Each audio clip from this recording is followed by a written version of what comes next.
Assalamualaikum warahmatullahi wabarakatuh. Salam sejahtera dan salam hebat untuk kita semua.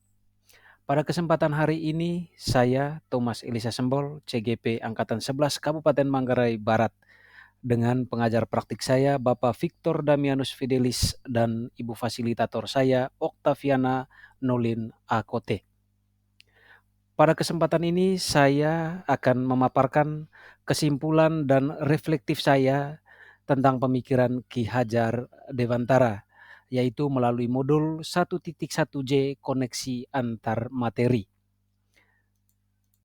Teman-teman guru hebat, saya memulainya dari pendidikan dan pengajaran, di mana pengajaran itu adalah proses pendidikan dalam memberi ilmu untuk kecakapan hidup anak secara lahir maupun batin.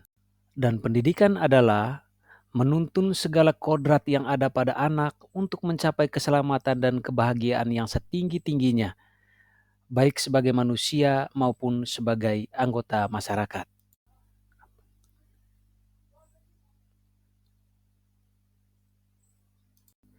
Sebelum saya mempelajari modul 1.1 tentang pemikiran Ki Hajar Dewantara, proses pembelajaran yang saya lakukan di dalam kelas yaitu saya sebagai guru hanya bertugas mentransfer materi pembelajaran yang ada di dalam kepala saya.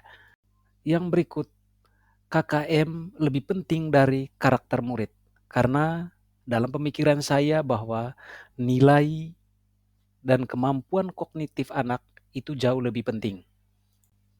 Dan saya hanya melihat nilai dari aspek kognitif saja. Misalnya, pada saat mereka mengerjakan tugas atau ujian, itu saja yang saya perhatikan. Dan hal yang paling sering dilakukan yaitu murid sebagai objek pembelajaran, di mana kebutuhan saya yang diutamakan daripada kebutuhan murid. Lalu bagaimana dengan pembelajaran? Ya, pembelajaran yang sering saya lakukan yaitu pembelajaran yang berpusat pada guru, teacher center, di mana semuanya sesuai dengan keinginan saya, bukan sesuai dengan kebutuhan murid. Dan hal yang saya lakukan sebelum mempelajari modul ini yaitu tidak peduli dengan pemahaman murid. Saya tidak mau tahu tentang bagaimana pemahaman murid. Target saya adalah materi pembelajaran.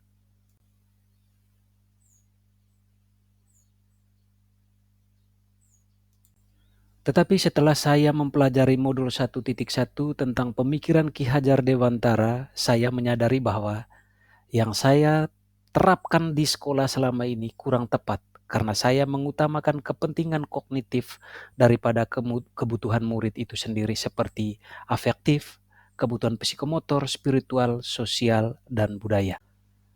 Hal lain yang berubah dari pemikiran saya setelah mempelajari modul 1.1 yaitu bagaimana seorang murid itu bukan lagi sebagai objek pembelajaran tapi subjek dari sebuah pembelajaran, di mana murid bisa berekspresi, juga bisa berpendapat dan berkreasi serta sehingga saya hanya sebagai fasilitator dalam pembelajaran tersebut.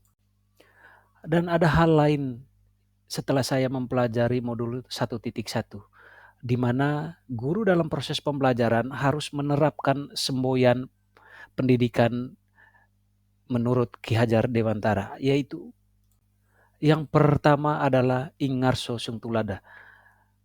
Dalam bahasa Manggarai, yaitu toing. Bagaimana seorang guru memberikan contoh dan teladan kepada para siswa-siswinya. Yang kedua, ingmadia mangun karsa dalam bahasa Manggarai, yaitu tuming.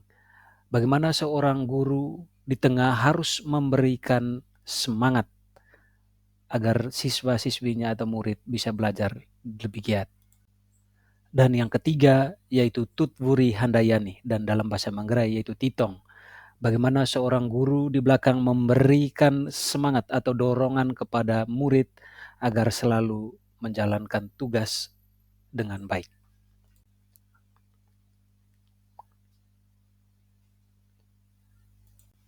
Yang dapat saya terapkan dalam kelas saat pembelajaran yaitu saya harus merancang pembelajaran interaktif yang menyenangkan dengan melibatkan murid sebagai pusat pembelajaran. Dan yang kedua yaitu menerapkan pembelajaran abad 21 yaitu berpikir kritis, kreatif, komunikatif, dan kolaborasi, di mana pembelajaran tidak lagi menuntut tetapi menuntun. Kesimpulan pemikiran Ki Hajar Dewantara.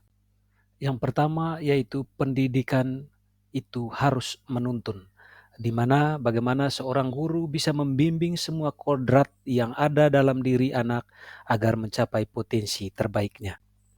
Yang kedua adalah kodrat anak. Hendaknya seorang pendidik harus memperhatikan dua kodrat anak, yaitu kodrat zaman dan kodrat alam. Pendidikan berpihak pada anak.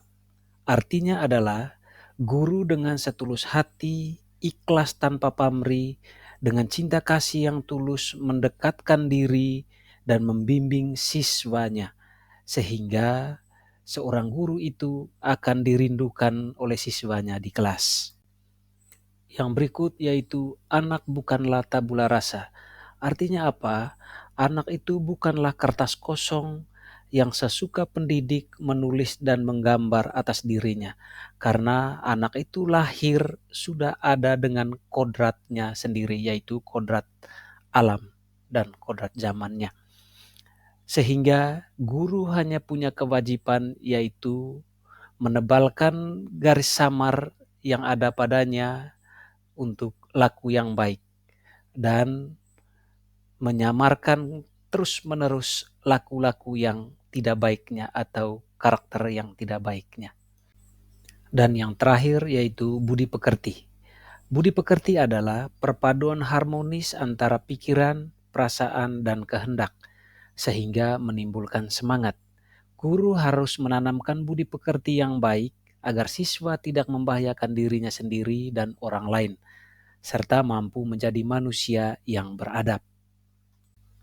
Teman-teman guru hebat, terima kasih. Demikian ulasan saya tentang kesimpulan dan refleksi saya tentang pemikiran Ki Hajar Dewantara. Salam guru hebat, bergerak, tergerak, dan menggerakkan. Semoga kita semua menjadi guru yang dirindukan oleh murid kita di kelas. Salam hebat, salam guru penggerak.